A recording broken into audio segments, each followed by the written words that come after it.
ക്ഷേത്രങ്ങളിൽ പൂജയ്ക്ക് അരളിപ്പ് ഉപയോഗിക്കുന്ന കാര്യത്തിൽ ആരോഗ്യവകുപ്പിൽ നിർദ്ദേശം കിട്ടിയാൽ തീരുമാനമെടുക്കുമെന്ന് Travancore Devaswom board president PS Prashanth. വിഷയം ദേവസ്വം മന്ത്രിയുടെ ശ്രദ്ധയിൽപ്പെടുത്തും.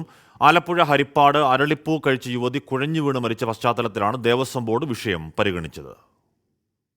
ഒരു യുവതിയുടെ മരണകാരണവുമായി ബന്ധപ്പെട്ട വിഷയമാണ്. അത് ഒരാളുടെ ജീവൻ അപഹരിക്കുക എന്ന് പറയുന്നത് അത്യന്തം ഗൗരവമായി ദേവസ്വം ബോർഡ് ചർച്ചയ്ക്ക് എടുക്കേണ്ട ഒരു വിഷയമാണ്. പക്ഷെ അതിനെ സംബന്ധിച്ച് ഗവൺമെൻറ്റിൻ്റെ ഭാഗത്തു നിന്നോ ആരോഗ്യവകുപ്പിൻ്റെ ഭാഗത്തു നിന്നോ നമുക്കൊരു നിർദ്ദേശം ഇതുവരെ ആധികാരികമായി നമുക്കിതുവരെ കിട്ടിയിട്ടില്ല.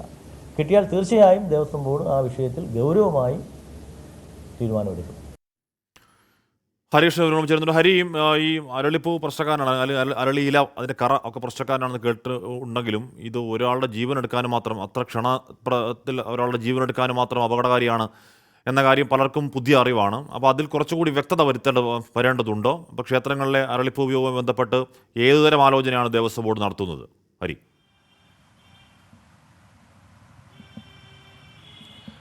ഹാഷ്മി, ഇന്നലെ തന്നെ ഇതുമായി ബന്ധപ്പെട്ട് ദേവസ്വം ബോർഡ് ഒരു പ്രാഥമിക ചർച്ച നടത്തിയിരുന്നു എന്നുള്ളതാണ്. ഇന്നലെ ഈ ദേവസ്വം ബോർഡ് ഇത്തരത്തിൽ ഈ അരളിപ്പൂ ഈ ക്ഷേത്രങ്ങളിൽ പൂജയ്ക്കും നിവേദ്യത്തിനുമൊക്കെ ഉപയോഗിക്കേണ്ടതുണ്ടോ എന്ന തരത്തിലൊരു ചർച്ച നടത്തിയിരുന്നു.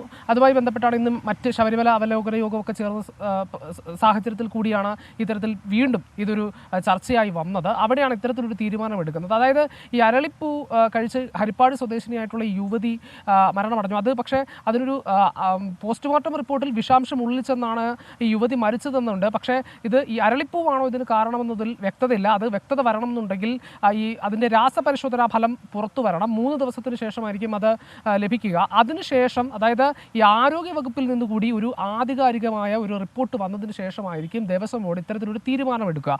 അത്തരത്തിൽ ഈ അരളിപ്പൂ ഒരു ജീവനെടുക്കുന്നതിന് കാരണമാകുന്നുവെന്ന് ആധികാരികമായ ഒരു റിപ്പോർട്ട് ലഭിച്ചാൽ തീർച്ചയായും ക്ഷേത്രങ്ങളിലെ പൂജയിലേക്കും അതേപോലെ തന്നെ നിവേദ്യത്തിൽ നിന്നുമൊക്കെ ഈ അരളിപ്പൂ ഒഴിവാക്കുമെന്നുള്ളതാണ് Devaswom board president PS Prashanth മാധ്യമങ്ങളോട് പറഞ്ഞത്. അതുവരെയും ഇത്തരത്തിൽ പെട്ടെന്ന് ഒഴിവാക്കാൻ പറ്റുന്നൊരു സാഹചര്യം അല്ല എന്നുകൂടി അദ്ദേഹം വ്യക്തമാക്കുന്നുണ്ട്. അതിന് പല കാരണങ്ങൾ കൂടി പറയുന്നുണ്ട്. അതായത് താന്ത്രികപരമായ കാര്യങ്ങൾ, അത്തരം കാര്യങ്ങൾ, വിശ്വാസപരമായ കാര്യങ്ങളൊക്കെ ഉണ്ട്. അതുകൊണ്ട് പെട്ടെന്നൊരു തീരുമാനം എടുക്കാൻ കഴിയില്ല. പക്ഷേ തീർച്ചയായും ഇത്തരത്തിലൊരു സയൻറ്റിഫിക് റിപ്പോർട്ട് വന്നു കഴിഞ്ഞാൽ ഒഴിവാക്കേണ്ടതാണ്. അത് ഒഴിവാക്കുക തന്നെ ചെയ്യുമെന്നുള്ളത് തന്നെയാണ് അദ്ദേഹം പറയുന്നത്. അതിൽ ആരോഗ്യവകുപ്പിൻ്റെ കൂടി വിശദീകരണം ചോദിക്കുമെന്നുള്ള കൂടി പറയുന്നുണ്ട്.